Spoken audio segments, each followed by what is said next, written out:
दोस्तों नमस्कार। माया नगरी मुंबई के सैर पर आपको लिए चलते हैं, जिसकी एक झलक आपको दीवाना बना देगी। क्योंकि इस माया नगरी में बसती है हुस्न की परियां, जिसके अदा पर लोग अपना सर्वस्व लुटा देते हैं। उनके आगोश में जाने को न जाने कितने दीवाने दिलफेक मनचले आशिक हर रोज शाम होते ही उस चौखट को चूमने निकल पड़ते हैं, यह सोच के कि हुस्न की मल्लिका आज उसके सर पर अपने गेसों के साए बिखेर देगी, अपने हुस्न का दीदार करवा देगी। इस आस में कितने आशिक मजनू बनकर हीर की तलाश में बन नहीं जनाब बार बार भटकते हैं। बार बार का मतलब क्या समझे? हर बार नहीं, यह डांस बार होता है, जहां रंगीन रोशनी में हुस्न की मल्लिका अपना जलवा बिखेरती है और उनके एक एक अदा पर आदमी मर मिटने को तैयार बैठा होता है। और तब नोटों की बारिश हो जाती है।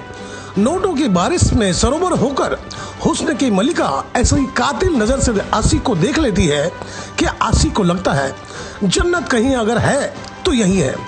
और वह जन्नत के मजे लेने में इतना मशगूल होता है कि उसके जेब और बटुए का सारा खजाना रूप की रानी पर लुटा देता है। उसके बाद भी जरूरी नहीं कि हूर परी आप पर मोहित हो जाए, पर दिलफेक आशिक भी काफी हिम्मती होते हैं। वह तब तक हार नहीं मानते जब तक हुस्न की मल्लिका को अपने आगोश में नहीं ले लेते। यह अलग बात है कि उस उम्मीद की उन्हें मोटी कीमत चुकानी पड़ती है। पर जनाब, जब मेनका रंभा के लिए इंद्र बेचैन हो सकते हैं तो यह खास आशिक क्यों नहीं बेताब होंगे। नटराज बार जहां तांडव हुस्न करता है और ताली सिस्टम बजाते हुए नजर आती है।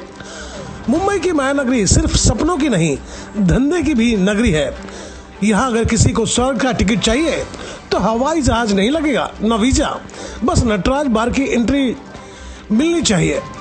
कोपाखाना स्थित नटराज बार, जहां हर रात हुस्न की परियां धरती पर उतरती है, जिसमें 70 से 80 की संख्या होती है जनाब, जो खुलकर मदहोश कर देने वाली जलवा बिखेरती है और अच्छे अच्छे मनचले आशिक मदहोश हो जाते हैं।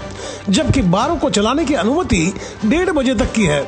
पर जब मोहब्बत और मुनाफा दोनों का नशा चढ़ा हो तो घड़ी कौन देखता है। नटराज बार की घड़ी सीधा सुबह 5:45 बजे पर रुकती है। अब आप सोचेंगे सिस्टम क्यों सो रहा है? जी नहीं, सिस्टम तो खूब जागी है, बस आंखें बंद करके। क्योंकि जब सिस्टम को मलाई मिले तो सिस्टम को आंखें मूंदनी ही पड़ती है। पैसे की गर्मी में आम आदमी की उम्मीद ठंडी पड़ जाती है और आम आदमी मन महसूस कर रह जाता है। क्यों, यह सोचिए और समझिए। और अब कहानी में थोड़ा ट्विस्ट है, जिसकी पुष्टि मैं नहीं करता। यह जांच का विषय है और जांच होनी भी चाहिए। वह कौन कलमकार है जो कलमकारों के कार्य प्रणाली पर कालीमा पोत रहा है? बारों में हिस्सेदारी पत्रकार कब से बनने लगे जनाब? वही पत्रकार कलम से क्रांति लाते थे, अब कैश के काउंटिंग में मसरूफ है। जिन्हें कभी समाज का आईना कहा जाता था, अब गोदी मीडिया बनकर बैक डोर से मैनेजमेंट देख रहे हैं। किसी ने सही कहा था, अगर आईना ही फूटा हो तो चेहरा कौन देखे? बात सिर्फ शराब और शौक तक नहीं है जनाब।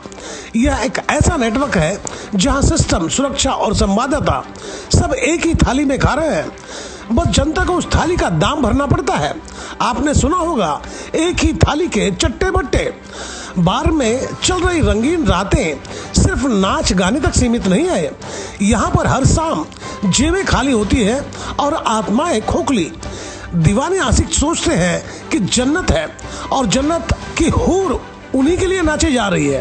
पर असलियत यह है कि जन्नत नहीं, जुए का मैदान है, जहां हुस्न की चाल में जेब, जमीर और जवानी सब हार जाते हैं, जिसकी वजह से कई जिंदगी उजड़ जाती है तो कई घर बर्बाद हो जाते हैं।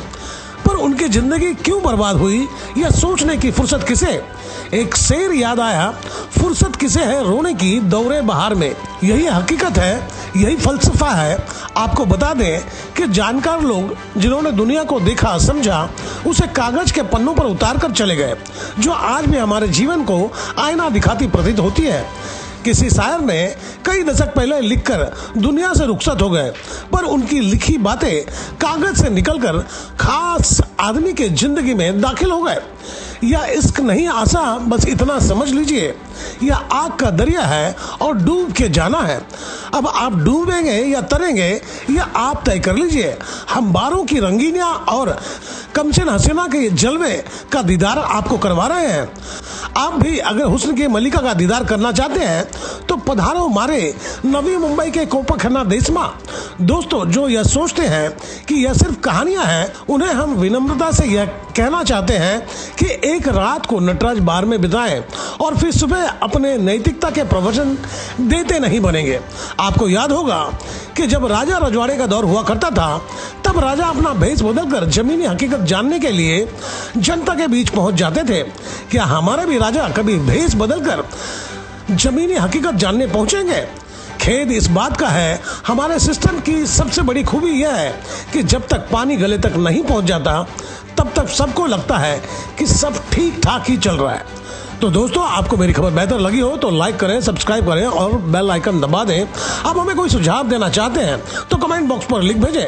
तो गोपाल साहब को दीजिए इजाजत, हम जल्द ही दूसरी रंगीन खबर लेकर आएंगे।